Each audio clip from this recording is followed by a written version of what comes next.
ये एक ऐसे किंगडम की, एक ऐसे राज्य की जहाँ राजा और उसके मिनिस्टर्स दोनों के दोनों बेवकूफ थे, दोनों के दोनों इडियट्स थे।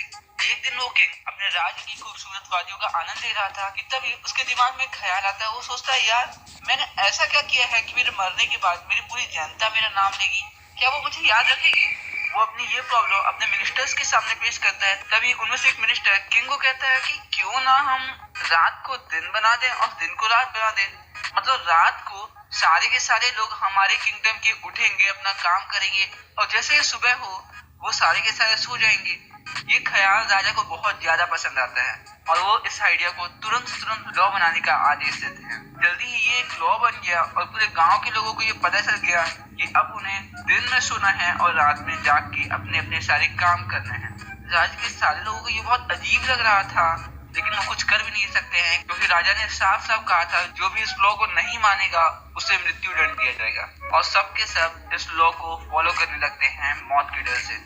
एक दिन की बात है, एक गुरु और उनका डिसाइपल मतलब उनका शिष्य वो सिटी में सुबह सुबह आते हैं। वो देखते हैं सूरज की चमचमाती धूप में वो शहर बहुत ही ज्यादा खूबसूरत दिख रहा था, लेकिन वहाँ एक भी शोर नहीं था।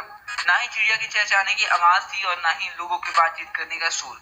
वो ये देख के बहुत ही आश्चर्यचकित होते हैं कि यार इतने सुंदर शहर में जहाँ इतने सारे घर हैं, एक भी शोर नहीं है, ऐसा कैसे हो सकता है। जैसे ही गुरु और उनका डिसाइपल मतलब उनका शिष्य गांव के अंदर घुसते हैं, वो देखते हैं यार गांव के सारे लोग, सारे जानवर एकदम गहरी नींद में सो रहे हैं। वो कुछ इस तरीके से सो रहे हैं जैसे कि रात हो।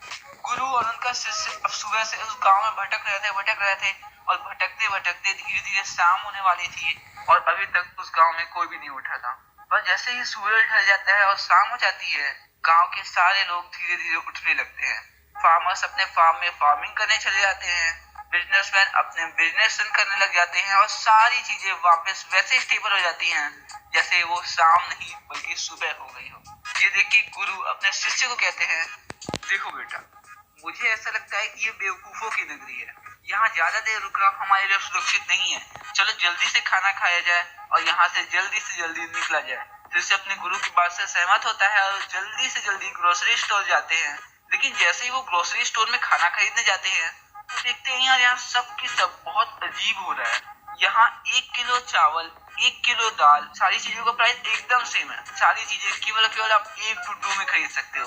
अब गुरु और उनका डिसाइपल अपना दिमाग लगाते हैं और केवल कुछ डुड्डुओं का इस्तेमाल करते ही बहुत सारा खाना खरीदते हैं और उसे पकाते हैं और खाते हैं। और फिर खाना खाने के बाद गुरु अपने शिष्य को कहते हैं कि देखो बेटा, हमने अब खाना खा लिया, अब हमें जल्दी से जल्दी यहाँ से प्रस्थान करना चाहिए। पहली फुर्सत में से ऐसा निकल जाना चाहिए। लेकिन गुरु के डिसाइपल को सस्ता खाना बहुत ज्यादा पसंद आता है और वो अपने गुरु से कहता है कि नहीं गुरु, हम यहीं रुकेंगे, यहाँ खाना कितना सस्ता है। गुरु कहते हैं, देखो शिष्य, ये बेवकूफों की नगरी है, यहाँ कब हमारे साथ क्या हो जाए किसी को नहीं पता, तो जितना जल्दी हो सके हमें यहाँ से निकल जाना चाहिए। लेकिन शिष्य गुरु की बात मानने को तैयार नहीं था और वो उसी शहर में रुक जाता है केवल खाने की वजह से। और वो धीरे धीरे बहुत सारा खाना खाने लगता है। वो बनानास खाता है, घी खाता है, राइस खाता है, वीट खाता है और धीरे धीरे एक सांड के जैसे मोटा हो जाता है। तभी एक दिन की बात है, सुबह की चमचमाती धूप में एक चोर एक मर्चेंट के घर में घुस जाता है, एक दीवार में होल करके। लेकिन जब वो वापस आ रहा था तभी वो जिस दीवार में होल किया था वो उसके ऊपर गिर जाती है और वो चोर उसी जगह पे मर जाता है। जैसे ही रात होती है और ये खबर पूरे गांव में फैलती है कि एक चोर मर्चेंट के घर में दीवार गिरने की वजह से मर गया, तो उस चोर का भाई किंग के पास जाता है और किंग से कहता है, यो हाइनेस, मुझे इंसाफ चाहिए। मेरा भाई एक चोर था जो अपनी पूरी श्रद्धा से एक मर्चेंट के घर में चोरी कर रहा था, लेकिन इस मर्चेंट के घर की दीवार उसके ऊपर गिर गई और अब वो इस दुनिया में नहीं रहा। ये सुन के किंग को बहुत दुख होता है और वो कहते हैं, चिंता नहीं करो, तुम्हारे साथ इंसाफ होगा, हम करेंगे इंसाफ। ये सुन के चोर का भाई बहुत ज्यादा खुश होता है और किंग तुरंत अपने सिपाहियों को आदेश देते हैं कि तुरंत उस मर्चेंट को राज दरबार में लाया जाए। जैसे ही वो मर्चेंट राज दरबार में आता है, किंग उससे पूछते हैं, क्या तुम ही वो मर्चेंट हो जैसे घर की दीवार एक सीधे साधे चोर के ऊपर गिर गई और वो बेचारा मर गया? इसके जिम्मेदार तुम हो और तुम्हें मृत्यु दंड दिया जाएगा।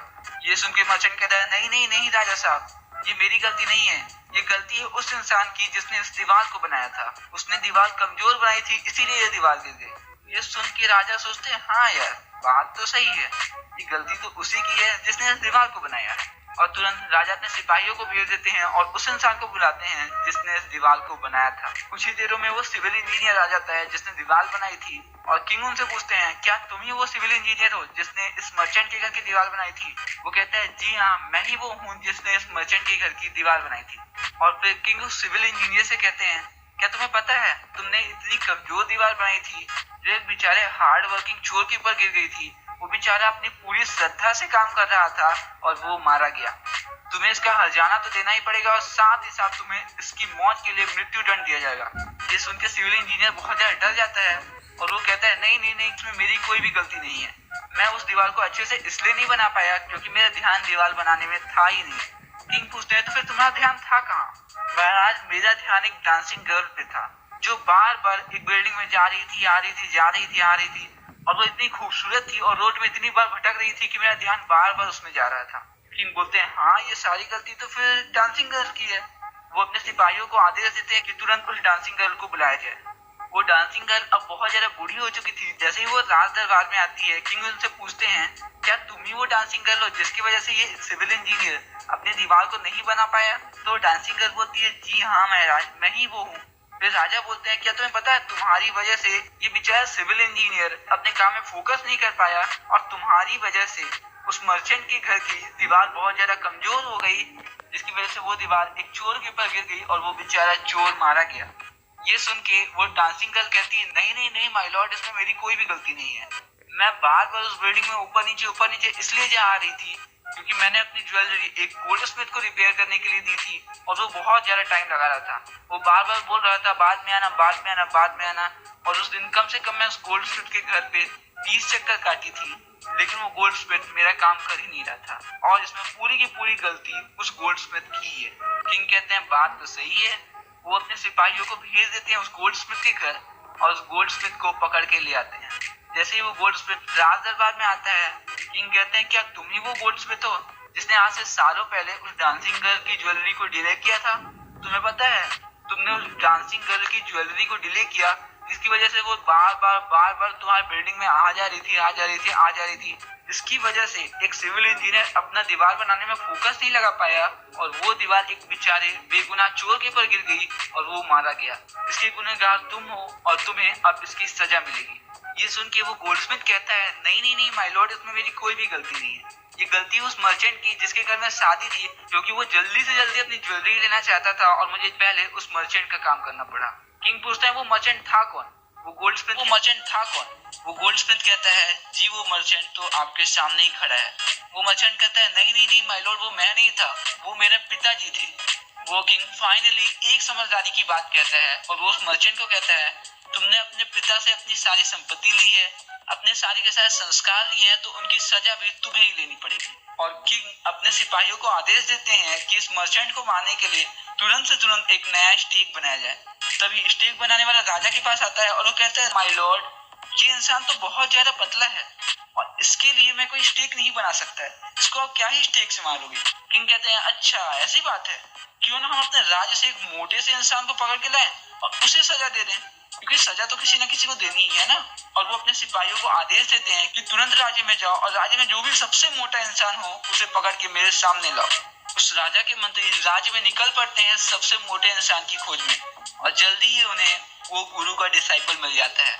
वो उस गुरु के डिसाइपल को पकड़ के राजा के सामने ले आते हैं और वो राजा से कहते हैं, माय लॉर्ड, हमें ये ही सबसे मोटा इंसान दिखा इस पूरे के पूरे शहर में। गुरु का डिसाइपल किंग से कहता है, माय लॉर्ड, इसमें मेरी क्या गलती है? मैं तो शांति से अपने घर में बैठ के खाना खा रहा था, आप मुझे सजा क्यों दे रहे हैं? और तभी किंग गुरु के डिसाइपल कहते हैं, तुम बहुत मोटे हो, तुम्हें स्टेक से मारा जा सकता है, तो तुम ही सजा के असली हकदार हो और स्टेक से तुम्हें ही मारा जाएगा।